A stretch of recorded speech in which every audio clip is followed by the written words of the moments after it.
So landlord-tenant, folks, I've been telling you this from day one. You have to understand that there are so often that questions are based on the parties. So landlord and tenant, that is the property owner and the person renting it.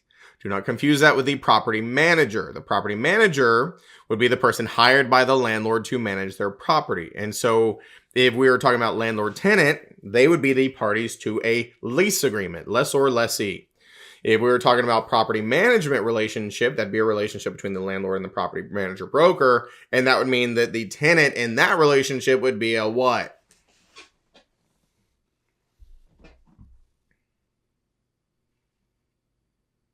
Customer. There you go. So a lot of this section, as I said, is going to be kind of self-explanatory if we're just talking about relationships, but there is some vocab, there is some things that we got to talk about that are maybe a little less self-explanatory. Some of it we've already discussed. So landlord, property owner, and the tenant is the person renting it. And that's what we said. They have severed off their right of possession and their right of exclusion from those deep sea, those bundle of legal rights that we discussed early on.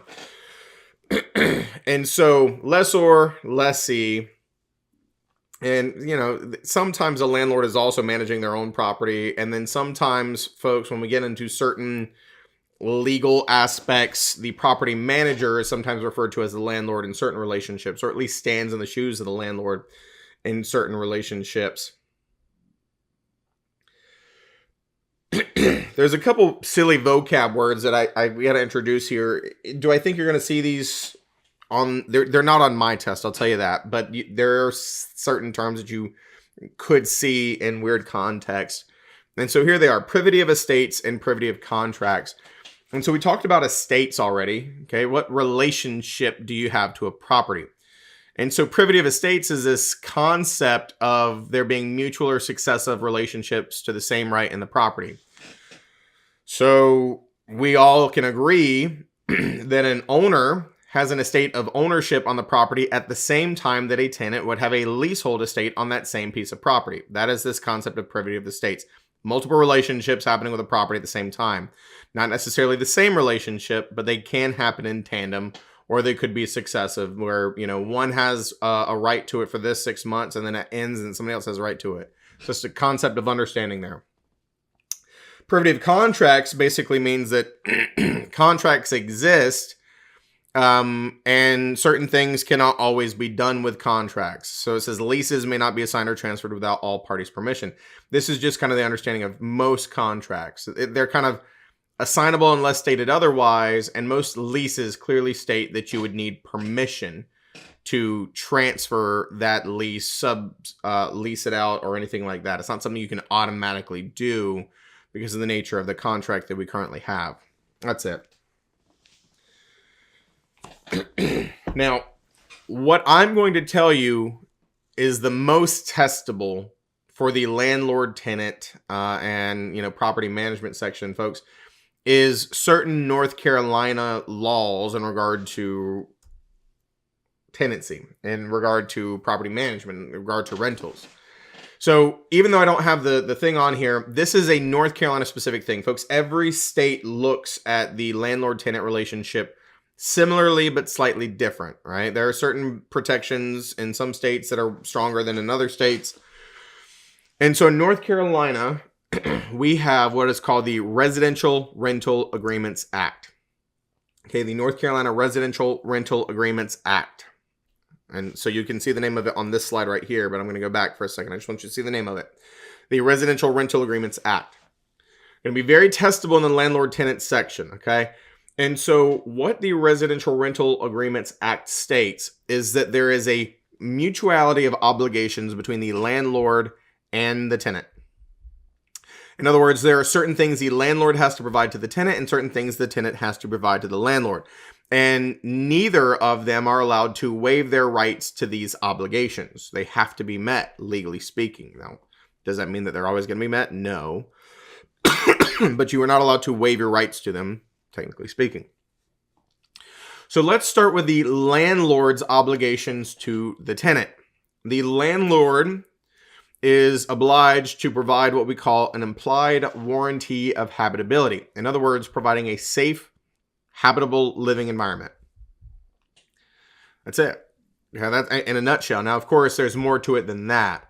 So when we say safe, habitable living environment, it includes certain things that you're going to have to potentially know, like door locks and window locks on at least the first floor.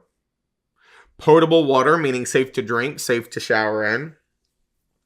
No loose wiring or, sharp things or wobbly handrails. And then one of the more unique ones that comes into play, folks, kind of like when we're talking about these square footage, they have to provide a heat source, but they do not have to provide AC. Now, here's a clarification.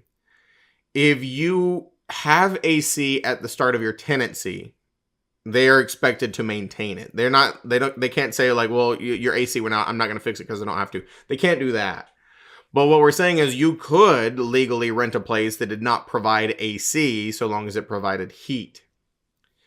The other unique and kind of testable one that's going to come up is smoke detectors and carbon monoxide detectors. They love to test on those. So here's a clarification.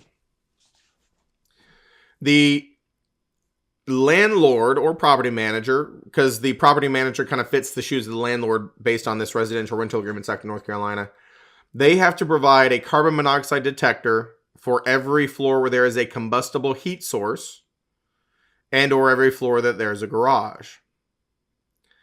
In smoke detectors, they have to provide smoke detectors that work and batteries at the start of the tenancy, but this is very testable.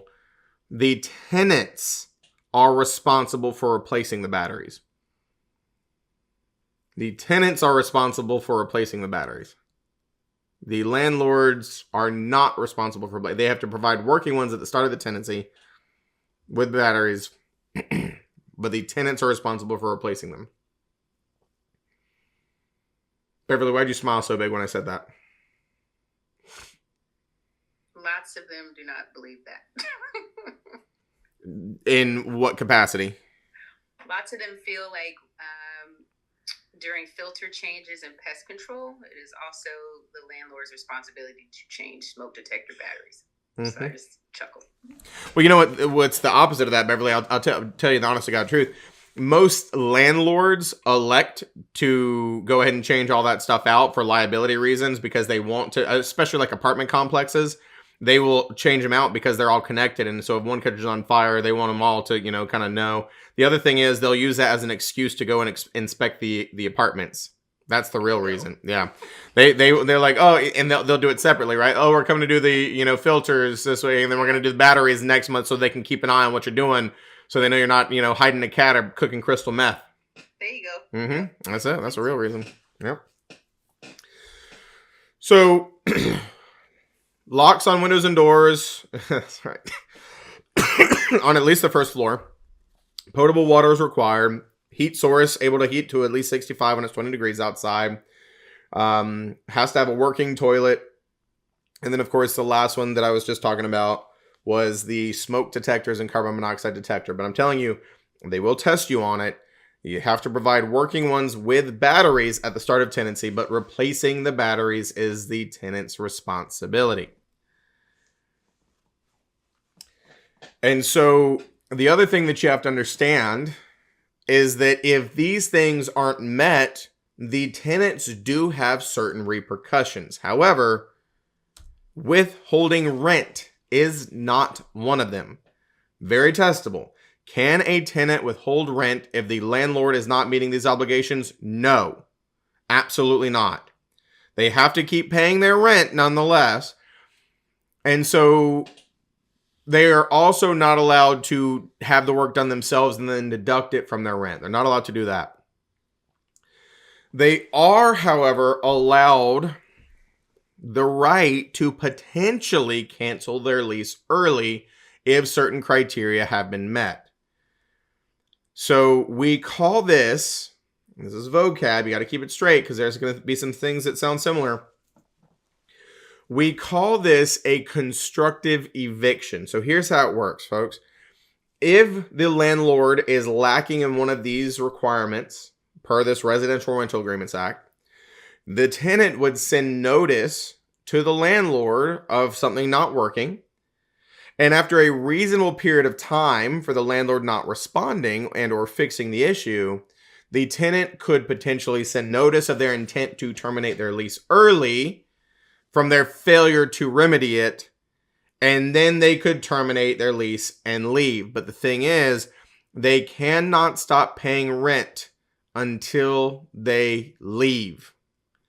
And it is always advisable to contact an attorney in the real world because you've got to know if you've actually met these requirements.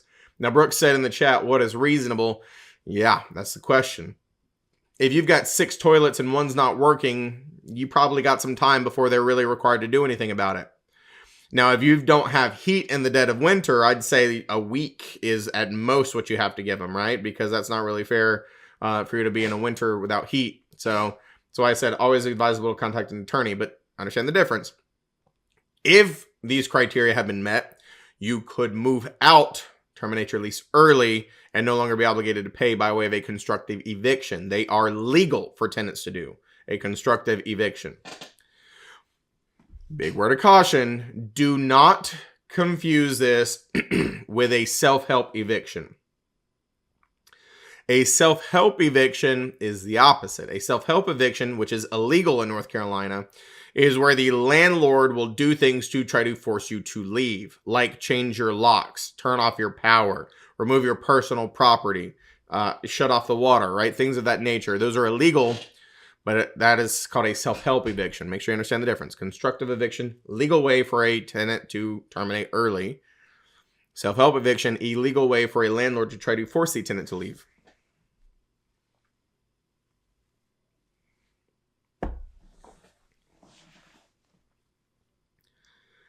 Does a constructive eviction reflect poorly on the lessee? Is that what you're asking? Yeah. No. Not if it was done legally and appropriately, because it's not an eviction and it shouldn't be something that shows up, because you have the legal right to do it. But of course, I'm going to tell you something that you need to know about the real world, folks. There are a slew of laws in place to protect both the landlords and the tenants. And the problem is both have a little bit too much powers if they're dirtbags. And so the entire property management industry is people relying on the stupidity of others and trying to take advantage of people and hoping they don't know any better. I mean, swear to God, that's exactly what it is. So, what you got, Raphael? Question. When you renting a property, is that a limit of how much you can increase in rental? Like how much you can charge? The short answer is no.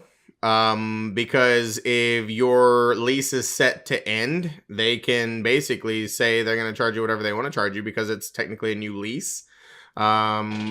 There are some areas where rates are kind of fixed by government and they can't increase over certain amounts, or they may not be able to increase.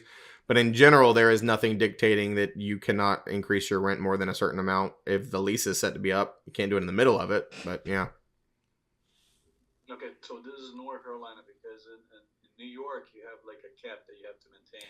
There you go. And that's what I said. Sometimes the government gets into it. And so even then, you know, that may or may not dictate how much they can increase it. So long as they don't go over that cap, I wouldn't be sure. Yeah. So there is no cap in North Carolina? Not a statewide one, no.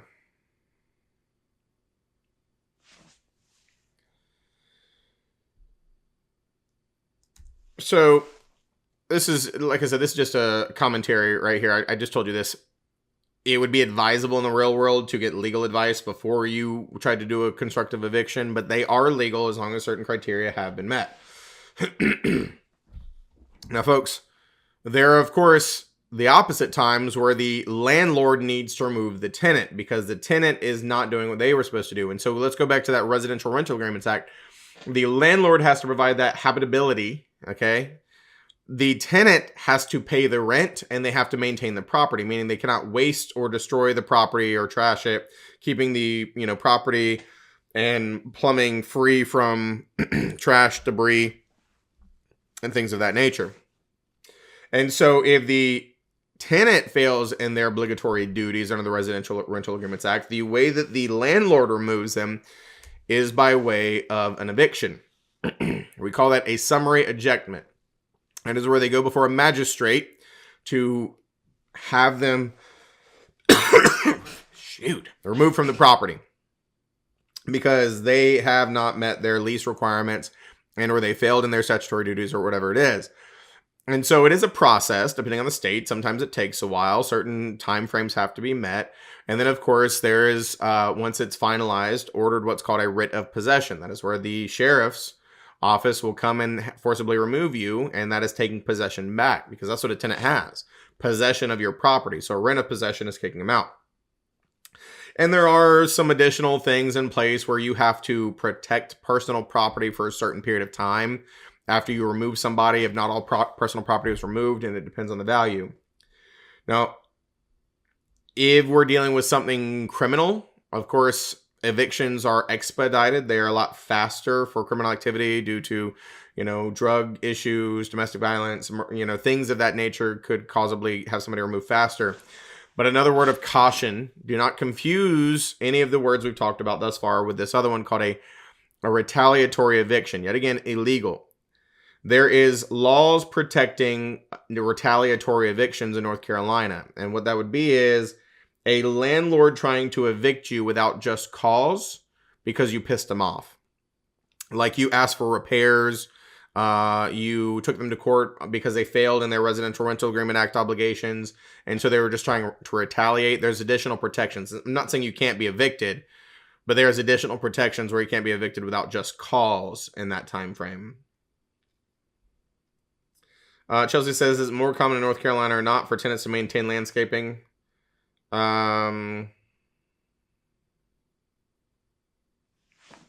I honestly have no idea, Chelsea. I can't even begin to wager there. That is not my area of expertise in any way, shape, or form.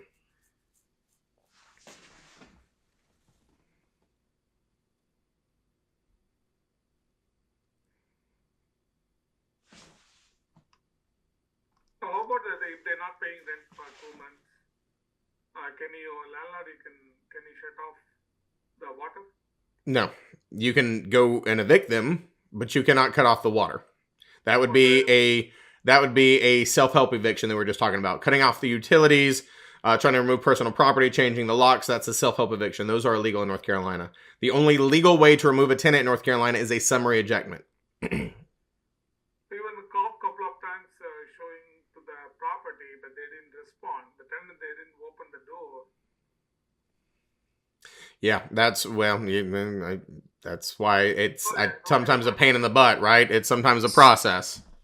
So you can send them certified mail return receipt, and that can show before a judge that you've attempted to contact them. Yeah. So you could type up whatever it is you need to type up, send it to them certified mail, and have that return receipt, and that's helpful before you go before a judge. Yeah, there are obviously ways to do it. Even when people won't accept stuff, you just have to prove that you took the effort to do it. That even if they're serving them papers and they're, but that's outside of the scope of this class. I know some of you are very interested in some of these things. That is not the point of this section. Okay, I'm not a property manager. I'm not an attorney. We're focusing on what's on the test. Is what we're gonna do here. So retaliatory evictions are not legal. I told you we have additional protections where you cannot evict them without just cause in North Carolina if it seems like you're doing it for retaliation.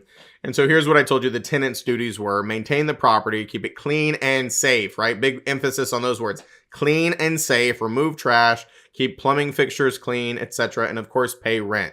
These are the tenant's obligations. And of course, we said too, they are responsible for replacing the batteries for the smoke detectors, even though the landlord provided them at initial tenancy. So let me ask you a question here to make sure you're keeping these words semi-straight in your mind. I'll let you read it. You tell me what you think.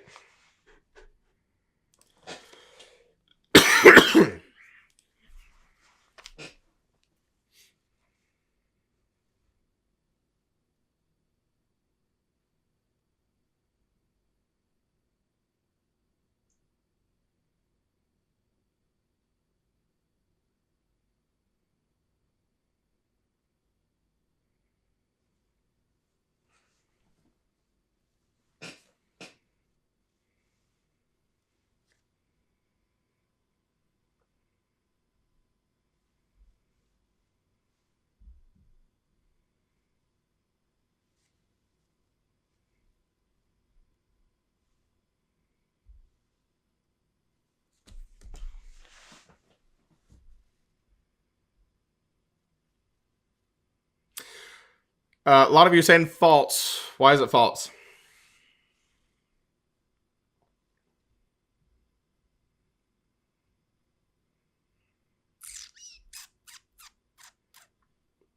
Yeah, there you go. Constructive.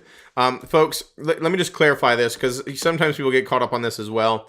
True or false, a tenant has given their landlord notice in writing that the city has declared their tap water unfit for drinking. After several weeks, the landlord has not taken action to correct the issue. The tenant can terminate the lease via a self-help eviction. This is false because it's not a self-help eviction. That is illegal. That is where we cut off utilities, change the light, or turn off, whatever. That's not legal. This would be a constructive eviction. Don't get so caught up on the county, right, or the city. Some people were like, "Oh, it's the county's problem." That's not what the question's about, and it's never going to be what the question's about here. Just make sure that everybody's aware. It's still arguably going to be the landlord's responsibility because they could put in, water treatment plant systems or things of that nature, or you could boil it, like Bill says. But only focus on the question that's at hand. Now, several more. What you got, Brooks? So, I know you said it would be more of like a constructive eviction, but so if you said it still falls on the landlord, wouldn't it be more or less valid underneath this self-help? Because it is the landlord's responsibility to provide fresh, safe drinking water. No. But the self-help was the landlord cut off the water to try to convince you to leave. That's a self-help. A self-help is the landlord's doing things to try to force you to leave the property. Okay. Yeah, the landlord didn't do this, right? This is just an unfortunate thing. But because the landlord is no longer providing fit, habitable drinking water, arguably the landlord is in violation of the habitability aspect of the Residential Rental Agreements Act, which allows the tenant to do the constructive eviction after sufficient notice. So the next big piece of legislation, as I said, the landlord-tenant is just one of those weird sections, if I'm being honest. But the North Carolina portion is arguably more testable. That's not the common sense stuff. And so the next one is what we call the North Carolina Tenant Security Deposit Act. And so what this piece of legislation does is several things, like limits the amount of tenant security deposits we can charge, what are the allowable uses of a tenant security deposit, how they have to be maintained, so on and so forth. Now, this applies, as we said, to landlords and brokers, both whoever's managing the property. Okay, I told you in a lot of these laws, even the property manager kind of sits in the shoes of the landlord and expecting that these things are fulfilled appropriately. So let's start with kind of the first requirement under the Tenant Security Deposit Act. When you have a security deposit, it has to be held in a trust account. We've talked about trust accounts multiple times. Third-party account, or an account where you hold money belonging to others. So you should not be mixing your monies with other people's monies. This is one of the biggest violated laws, hand over fist, for people who manage their own properties. Because this applies to even personal property managers. If you put somebody's tenant security deposit in your bank account, you're in violation of the Tenant Security Deposit Act, because it should not be in your own personal bank account. You should maintain a trust account for that. The other big thing is you are required to give the tenant security deposit back within 30 days of the end of the tenancy, unless that's not possible. And if it's not possible, you would have to provide what we call interim accounting within 30 days, meaning here's what you come up with thus far, and final accounting and disbursement within 60 days of the end of tenancy. Why would this come into play? Because maybe there was so much damage that you had to get a second opinion on, you had to get multiple quotes on, something that would take a little bit longer. And so this is another one that people violate all the time because they don't put the pep in the step they're supposed to for getting the tenant security deposit back. So it's supposed to be returned within 30 days of the end of tenancy, unless it's not possible, and then interim accounting within 30 days and final accounting and disbursement within 60 days.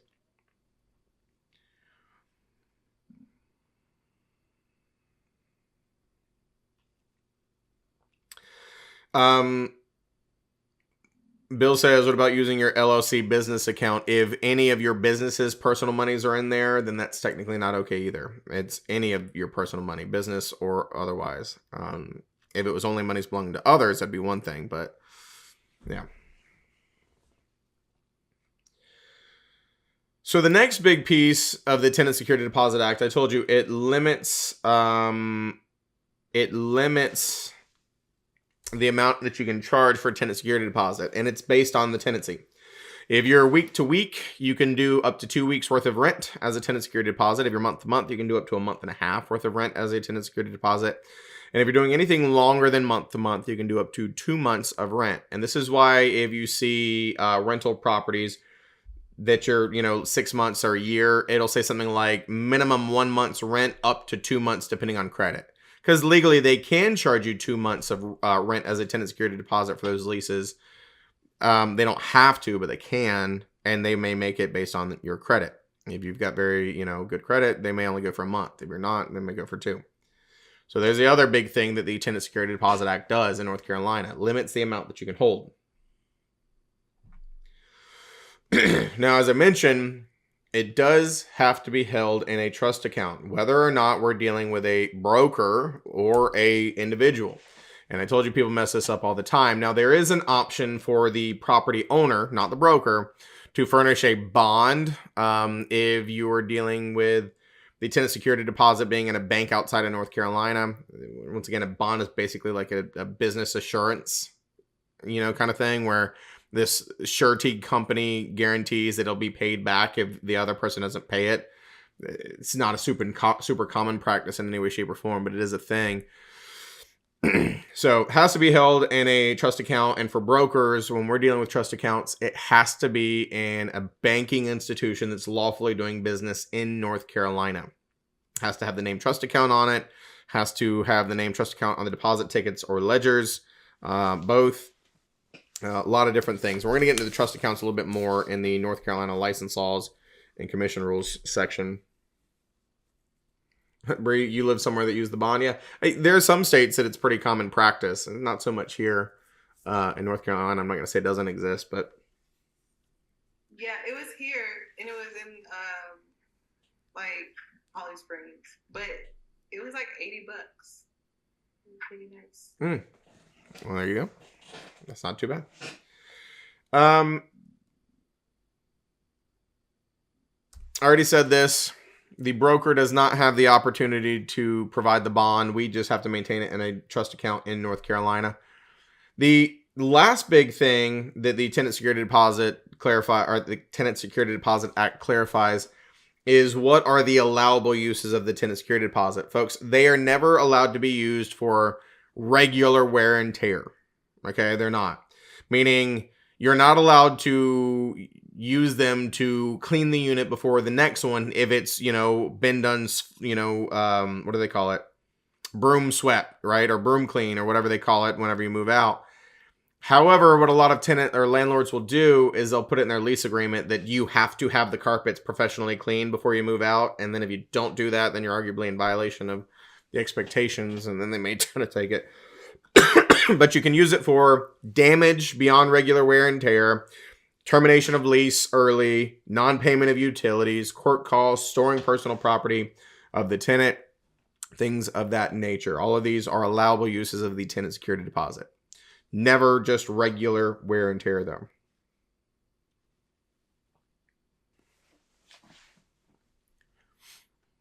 So, keep rocking and rolling here. Let me ask you a question.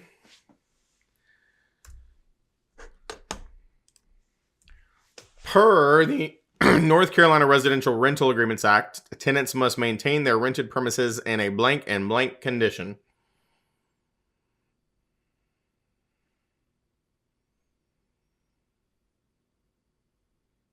There you go. Clean and safe. Absolutely.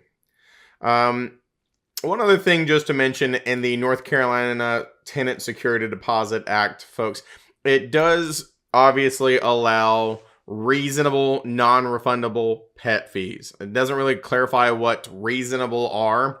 Also, make sure we all understand that the fee is for the right to have a pet. It does not give your pet the means to destroy the house. So if your pet causes damage, that is also an allowable use of the tenant security deposit. You did not pay for them to damage it. You paid to have them. They better not damage it. Also understand that service animals are not pets. Okay. Service animals, supposedly nowadays, they've kind of defined it a dog that is trained to do a task for somebody with a disability. Service animals can go everywhere that humans can go, in public places, and of course, they are not considered pets. You can't charge a fee for a service animal. However, there is a big difference between service animals and emotional support animals. Emotional support animals are arguably recognized by fair housing, and it can be more than just a dog, but we're not going to get too down that rabbit hole because it's not that testable, or it shouldn't be, because nobody knows the rules on that. It's just too crazy. People are nuts. Another random thing to throw into the mix here of the North Carolina discussions, folks, this says laws protecting tenants in foreclosure situations. And I may have mentioned this when we talked about things like eminent domain earlier, but when we're dealing with a foreclosure, this is kind of interesting. I told you, homes being sold at an auction in North Carolina, foreclosure auction, if somebody is living in that property, think about it, right? Somebody owns a house, they've got a tenant in place, the person who owns it isn't making payments, the banks foreclose, and they foreclose while a tenant's still living there with a lease. If this tenant has an actual valid lease, you are not allowed to just automatically kick them out as the owner of a foreclosure. As weird as that sounds, right? You buy this house at auction. So here's the way that this works. If they have a lease and you bought it as an investment property, you've got to allow them to live out their lease because they arguably did nothing wrong. It was the property owner who did something wrong. However, the way that it's stated is if you purchase this foreclosure with the intent to owner occupy, meaning move into it yourself, you just have to give them 90-day notice and then you can kick them out. So 90 days is all you have to allow them to live there if you are going to be living in the foreclosure you bought. But if you are not intending to live there, you've got to let them finish out their lease. Of course, on the other side of it, North Carolina does allow a tenant to terminate a lease early when there is notice of a pending foreclosure. Because arguably, most tenants would not want to be there for part of that foreclosure and they may just want to terminate and move on.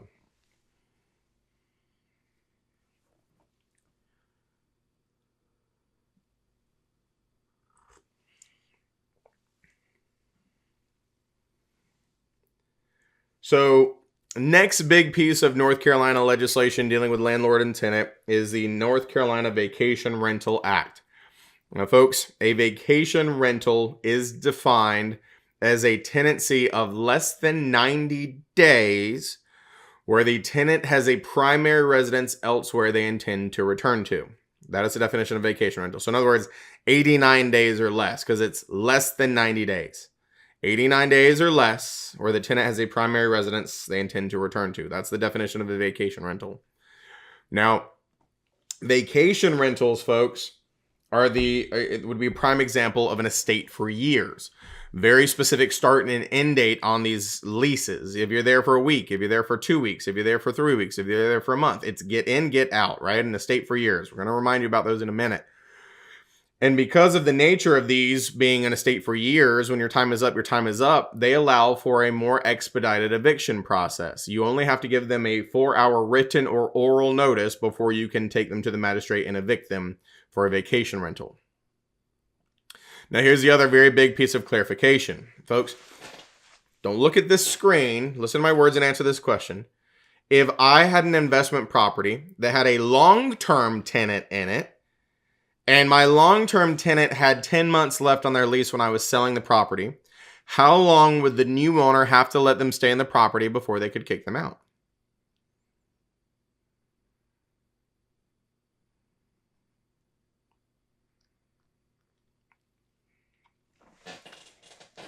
There you go, Seth. The rest of the lease. Tenant protection laws. You cannot kick out a long-term tenant early just because the property sold.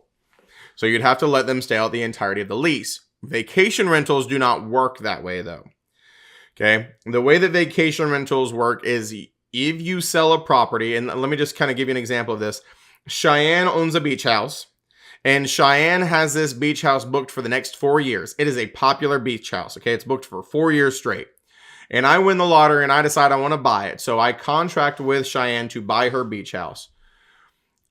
Even though it's booked for the next 4 years, I only have to honor the bookings up to 180 days after closing, half a year. So they would all be allowed to stay at the property still, but anything that's further out than 180 days, I could give them their deposits back and tell them, sucks to suck, Chuck, find another beach house next year. You only have to honor up to 180 days from the date of closing. Anything outside of that, and please understand, folks, this is a North Carolina specific law. I have heard of other states, somebody selling it and them terminating a vacation rental, which is like 2 days away. That doesn't fly in North Carolina, legally speaking, but I've seen it happen in other states. So this is a North Carolina specific law. One other thing dealing with vacation rentals, because you were typically prepaying in its entirety, or at least deposits up front, and then you're not typically staying until sometime down the road, there are regulations in how much monies can be dispersed prior to the occupancy, meaning the tenant taking possession of the property.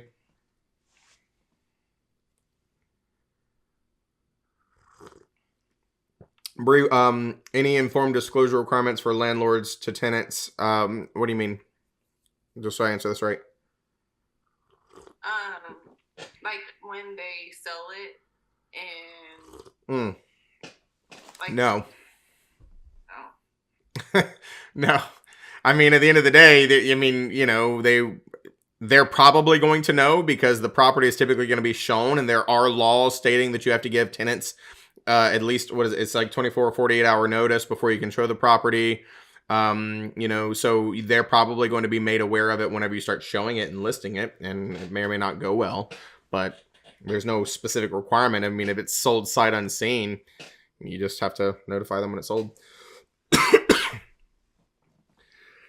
So because of the nature of these, cancellations and evacuations and things, as I said, even money is paid in advance, held in a trust account yet again, and you cannot disperse more than 50% of the total rents prior to the time they take occupancy because of cancellations and things of that nature. You're not allowed to disperse it all until they take possession. Of course, security deposits, a little bit different on here. Refunded within 45 days of the conclusion of tenancy if any security deposits come into play for vacation rentals. One thing that's interesting about vacation rentals, both for your real life and your testable life, there is this written in piece that states, folks, and this is, you may remember this back when like Hurricane Matthew and stuff came through. What it states is, if you book a vacation rental and they offer you rental insurance, and that rental insurance covers a mandatory evacuation, and that rental insurance does not cost more than 8% of your total stay, if you decline it and a mandatory evacuation happens, they don't owe you a penny back. It's kind of a big deal. So imagine that you're booking an $8,000 stay at a beach house, and it's hurricane season, and they offer you renter's insurance. It costs less than 8% of the total stay, and they covered mandatory evacuations, and you declined it, and the mandatory evacuation happens, they don't owe you any money back. Yeah, or Mount House. Also true. Because it would fall under the Vacation Rental Act. So that's kind of a big deal to be aware of, both in your personal life and for testable. You got to know that this is a thing.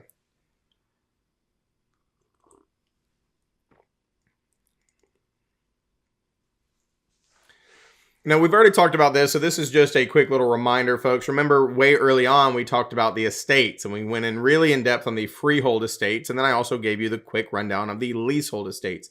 Here they are again. Your estate for years, also called an estate from year to year. Your periodic tenancy, also called an estate from period to period. Your estate at will, and your estate at sufferance. And the key defining factors is how they end. Remember, the estate for years, very specific start date and end date. When your time is up, it's up, get out, Girl Scout. So a 10-year commercial lease would be in estate for years. A 1-week vacation rental would also be in estate for years. Don't get so caught up on that word years. It's just specific start date, specific end date.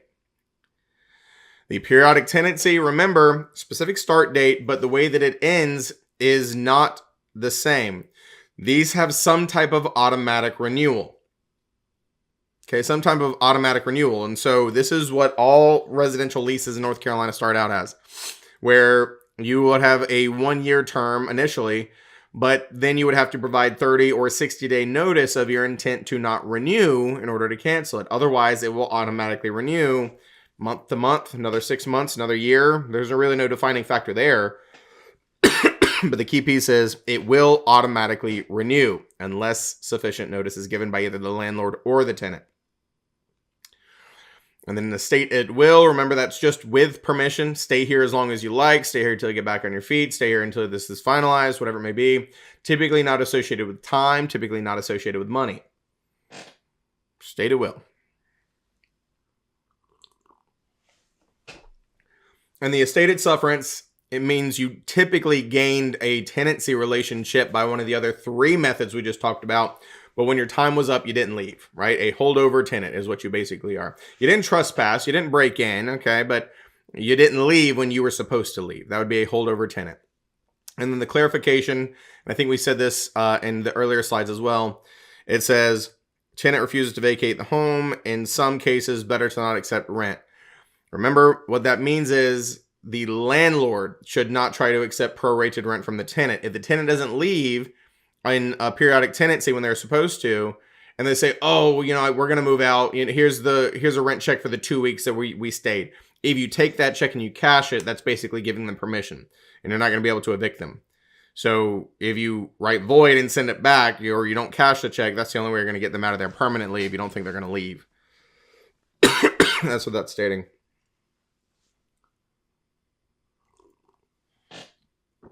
If they already deposited to your account, Say what? if the tenant already deposited in your account, means landlord account. Yeah, if they deposit it in your account, then that's accepting it. Yeah. Yeah.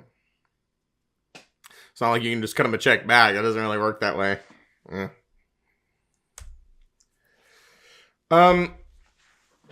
Folks, this is kind of like that version of the financing section that we had earlier. This is just flashcard level, like know what the different types of lease payment structures are. And so you've got a fixed or gross lease, fixed meaning fixed rate. It's called a gross lease, folks, because gross means before expenses. Think about it. Your residential lease, if you pay $2,000 a month to the landlord, but something breaks, who has to pay to fix it?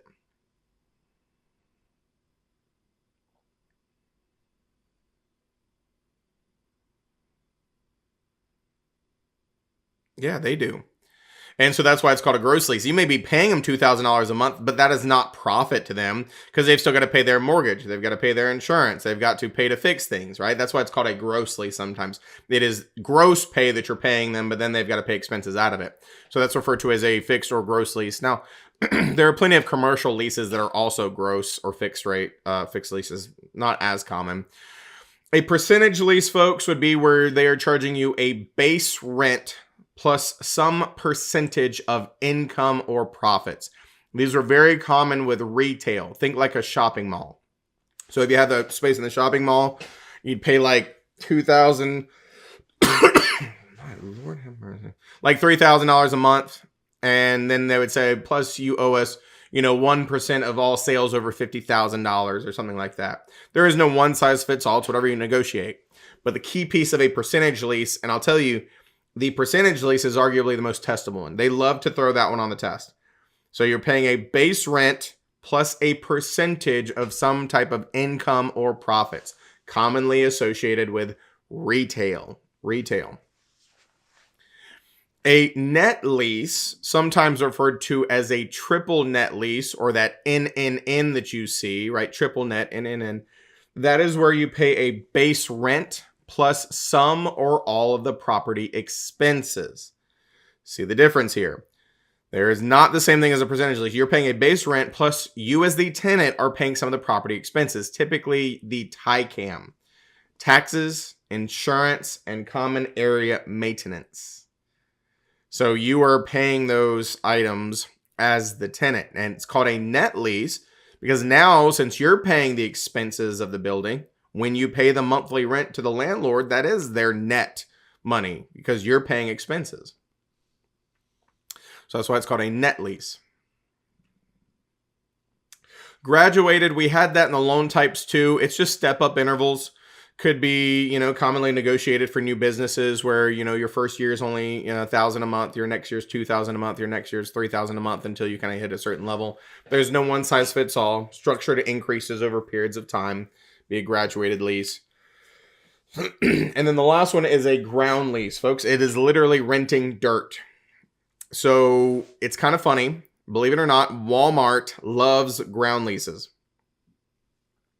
Most Walmarts, they rent the dirt and then they pay to build the Walmart on them. Why do they do this? Tax reasons. Okay, it is beyond you and I. We don't need to know. They know. They're smarter than us. They've got their reasons. But folks, imagine if they're spending millions and millions of dollars to build these Walmart buildings on land that they don't own. How long do you think these leases are typically for?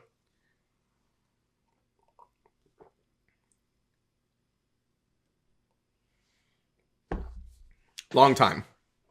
Not lifetime, but long time. On average, about 100 years.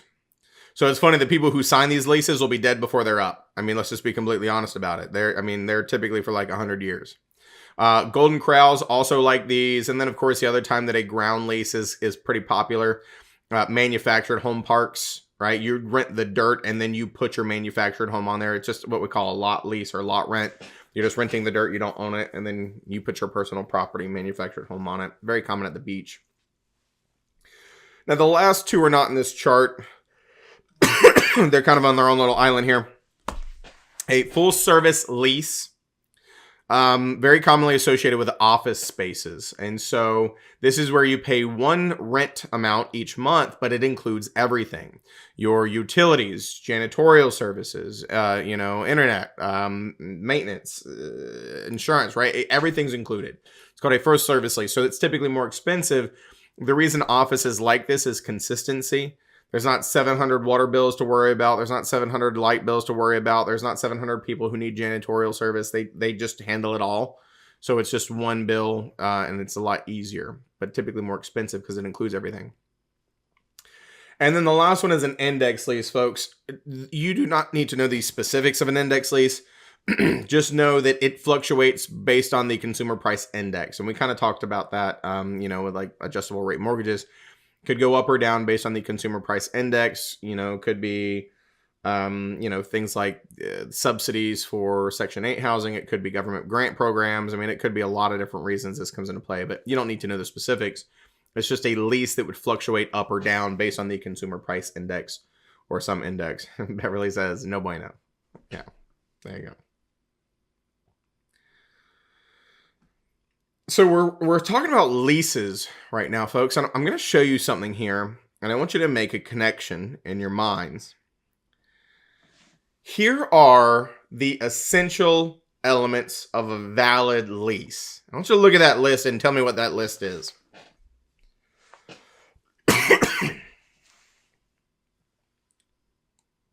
There you go, Brooks. The exact same list as the essential elements of a contract. Why? Leases are contracts. Everybody with me? It's the exact same essential elements. Meeting of the minds, mutual agreement, mutuality of assent, reality of consent, whatever you want to call it. Consideration, something of value, legal capacity to contract, and for a lawful objective. Same, because it is a type of contract. So I'm asking you a couple questions here.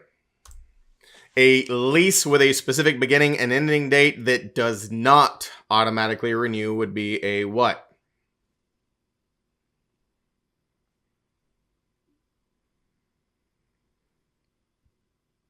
There you go. That's that estate for years, also called your tenancy for years. How about this one? This lease is very common with retail tenants where the tenant pays a portion of their sales revenue in addition to their monthly rent.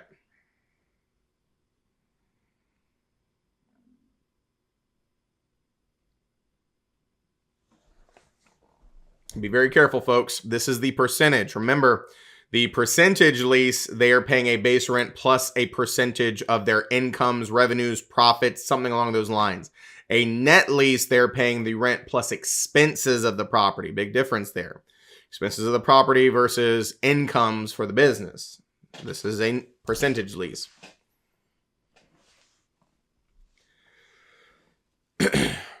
Now, we've already talked about this as well in the contract section because leases are a type of contract. So we talked about assignments of contracts where you substitute the parties, but the contract remains the same. In the contract section, we also talked about a novation.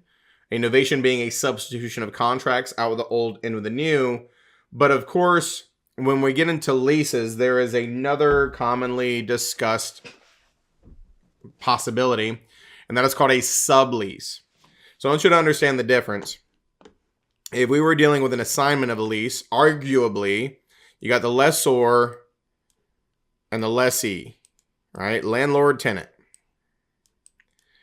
In an assignment, the lessee would assign the lease to a new lessee, and that would arguably remove them from the equation. And so now it is between this lessor and lessee. That's an assignment. Now, truth to be told, some assignments will remove full liability of the previous person. Sometimes they maintain a secondary liability. There is no one size fits all. But this is significantly different than a sublease, because in a sublease, you've got your lessor lessee, and then you've got the lessee who is subleasing to another lessee. And in fact, this is more often than not for less than what they owe. The key difference being this lessee pays this lessee and this lessee pays the lessor. And that means that they are maintaining full responsibility in the eyes of the landlord or the tenant. They have not been removed from the equation at all. And so this is, sometimes if, they're in a weird situation where they are going to come back and they just need somebody to be there for a period of time, they'll work out a special deal. Sometimes it's so they don't end up having to pay because they find somebody for the landlord. That, once again, no one size fits all. Now, we don't use this term in North Carolina a lot, but this is also sometimes referred to as a sandwich lease. As you can see, you got bread filling bread, like a sandwich. It's called a sandwich lease. Not very commonly utilized in North Carolina, but if you ever hear them talk about a sandwich lease on the national test, it's a sublease.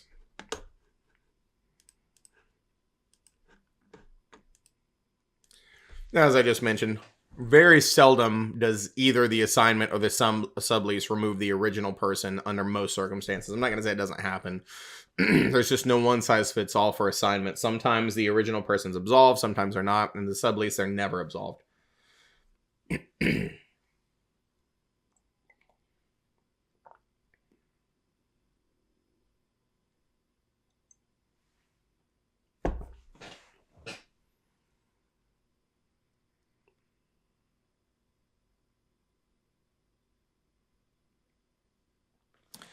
Yet again, this is all stuff we've talked about before. Termination of leases, type of contract. Mutual agreement kills every type of contract. Expiration of terms kills contracts. Of course, operation of law, eminent domain, destruction of the property, because leases are property specific. All of these things would kill a lease.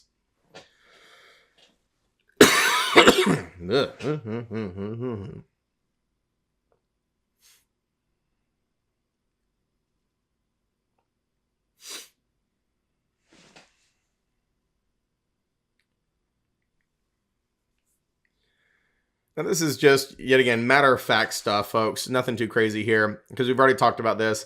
When you are a tenant, you have purchased, albeit temporarily, the right of possession and the right of exclusion from that bundle of legal rights. And because of that, the property owner cannot just enter your rental unannounced. Even though they own the property, they've given you the right of possession, the right of exclusion. Now, do understand that while they are not allowed to enter unannounced, it is very common provisions in leases where the landlord can enter in emergency situations and or with certain requisite notice, typically 24 to 48 hours, to maintain and check the property. So that is a common practice, but they are excluded in general, just like anybody else would be.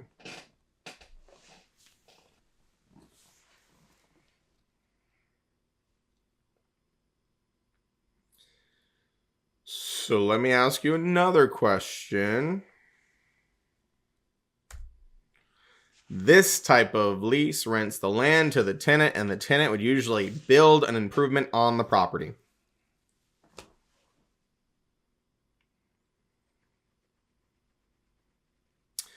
It would in fact be a ground lease. Ground lease.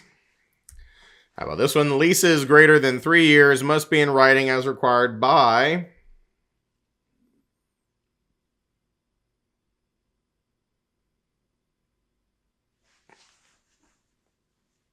There you go.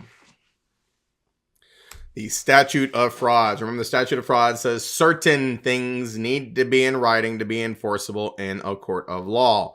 Leases in excess of 3 years being on that list.